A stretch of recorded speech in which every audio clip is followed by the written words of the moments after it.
Welcome to a new test and teardown video. This time it's a B&O audio amplifier load and Wattmeter.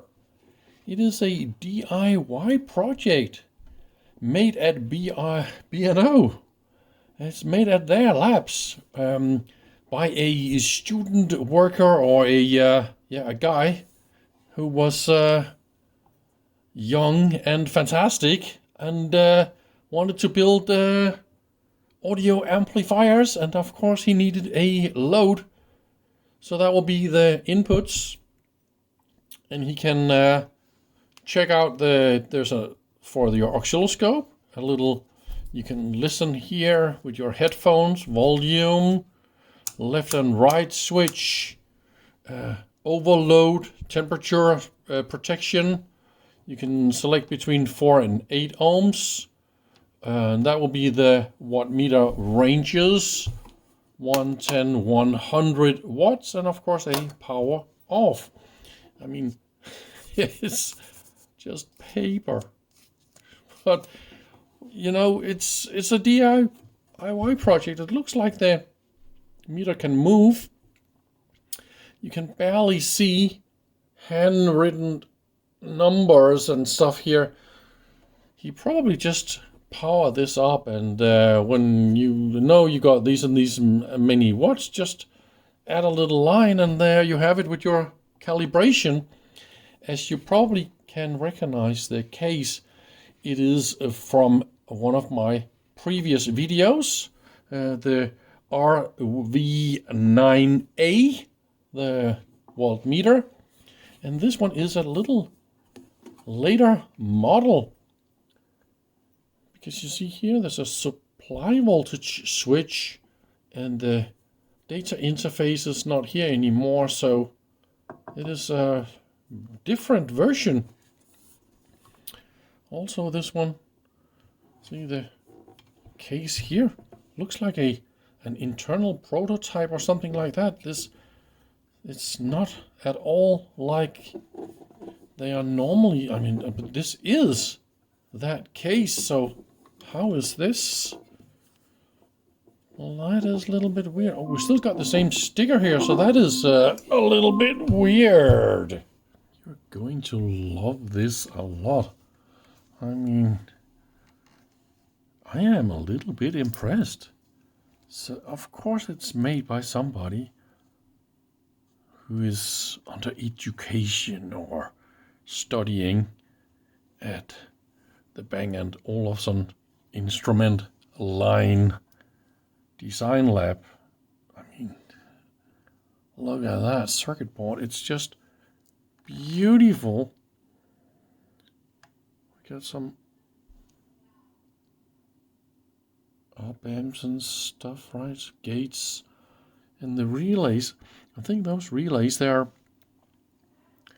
connecting the load to your banana plugs, because there is no contact at the moment because the unit is powered off. So I think when you power this on, it's going to pull the relays. So there is a contact to, see, we got 8 ohm resistors, and they are connected together like that. So then we have 8 or 8 plus 8. How is that? Okay, they're parallel. So this is 4 ohm and 4 ohm, right? So they're either in series or in parallel or something like that, right? So the thing is, we have a 8 ohm, 4 ohm. So you push this, and then you have 4 ohms, and it's not going to stay there. So that is how that works. Look how the wires, they are carefully bent around everything, and well, that one, isn't that just beautiful? The way this wire here is.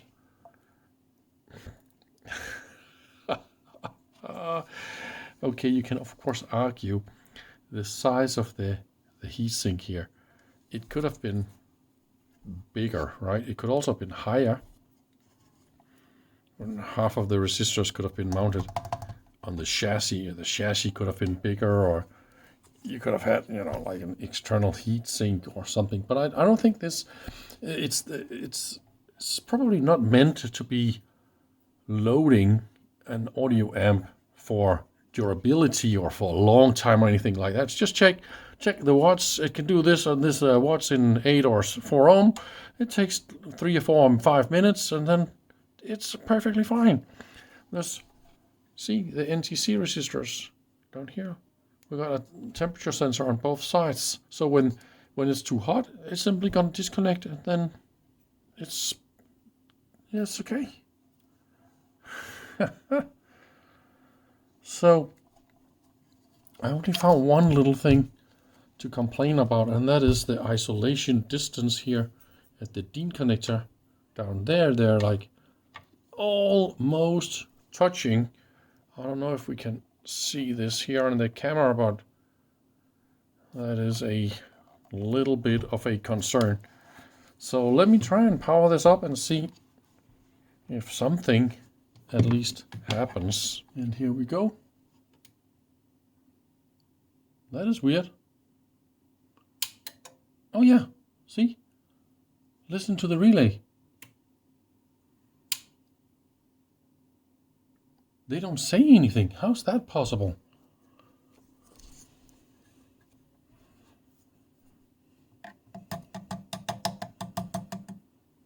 Okay, so this is the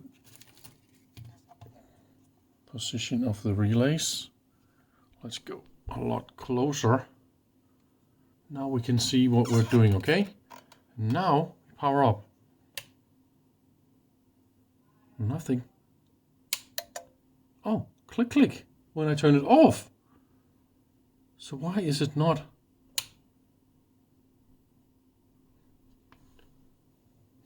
Oh, there's a time. Here you go. There's a long time delay. That is how it works. Now it pulled the relays. Okay. Got it. Well, let's try my little ohm meter here. See, we got a little bit of resistance in the cables.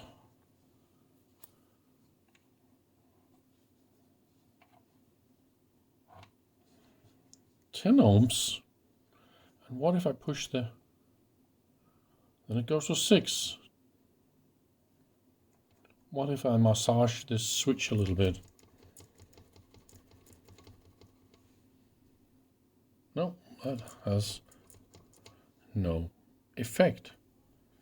Is there any kind of connection from the right to the left?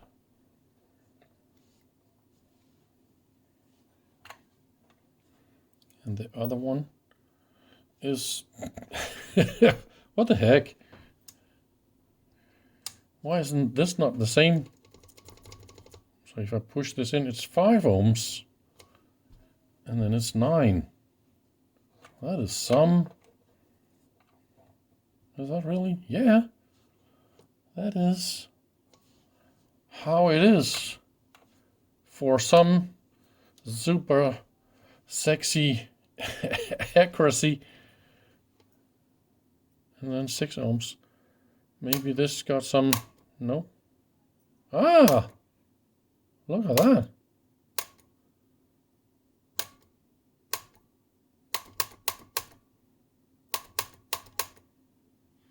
.7. Well. Ah, here we go. So that was the problem. Those switches. Now it works. Oh, goody. If we look at the shadow switches here. Yeah, I don't know if you're familiar with this type of switch, but you actually got, when you got 3 and 3 and 3 and 3 pins, as you can see here, that's actually because we got 4 little individual sections, and you can parallel these if you want more reliability, if you have only one signal like they got here. So this is a good way to do it. And you can also see there's another little problem right here. Can you see this blue soldering? Let me put a little bit of light. Try and check the distance to that blue soldering. I don't know if it's touching or something like that. But it's most easy to parallel them if you just go up like that. But you can also parallel using this set over here, and this way all 4 switches there in parallel for your push to get on kind of function here. Down here we've got all the thick wires for all the resistors and all that kind of stuff. And again, he was only using the half side of the switch. I mean, I can show you. Can you see down here from this side? I don't know if that is, yes. Come on, let's get some light. Can you see the bottom row down there is not connected? And it's super easy to do this modification even today by simply just connecting, just bending these pins in and then solder them together. I think I will clean them a little bit and then just push them, and then we have everything in parallel, and it will be much more reliable. It's already a little bit dodgy with those switches, so they definitely already proved to have an effect on how this instrument works. So let's try and do that. I think I forgot to say something extremely important about this type of switch, and they are always used in instruments like this together with shadow switches. But the contact set on this type of switch works in a completely different way. That is very, very important to know. As you can imagine, here is mains entry, and mains entry in this one here goes, I don't know if this is super visible, but it goes to this one and that one down, and at the top that will be the 2 outputs that goes to fuse and to the rest of the stuff in here, right? So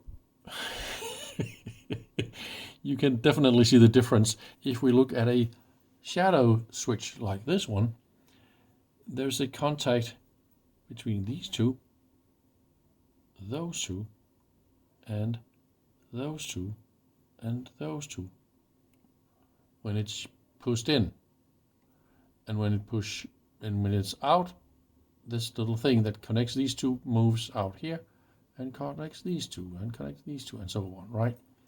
So that means this whole working principle of a shadow switch is very, very different from this one, because as you see, if it would have been the same way, you will have a short on your mains entry, and you don't have that, right? It just goes the other way up here. That is very, very funny. So this is how you parallel the shadow switches. All the power sections, they are now paralleled, and there will be all the signals for the meter readout. I just tried to clean it a little bit. They were really, really dark and brown and hard to solder, so I cleaned them a little bit with my little glass hair brush, and of course do this over a trash can so you don't get all these little splinters in your fingers and everywhere. That is also super important. And then I moved the little blue wire here so it's not touching any metal anymore. So now I hope it will be nice and stable. So now the unit is powered off. Let's try and power it on and just wait a little bit, and then it will clickety clickety relays. Oh, it's still really dodgy. I didn't massage any of the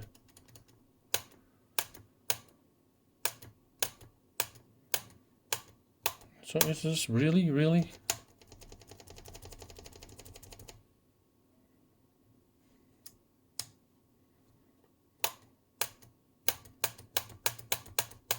can actually also be the relays.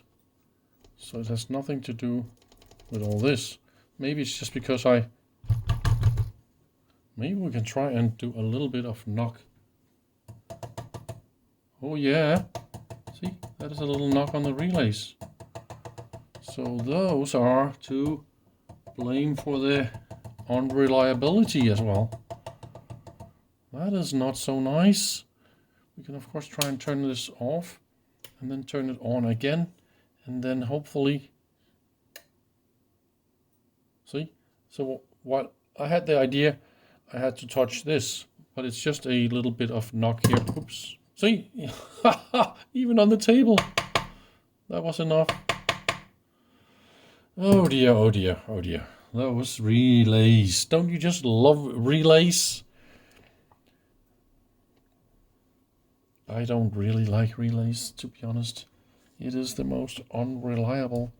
But, well, that was a little bit of a funny video about a little DIY project from the old days at Bang and Olufsen.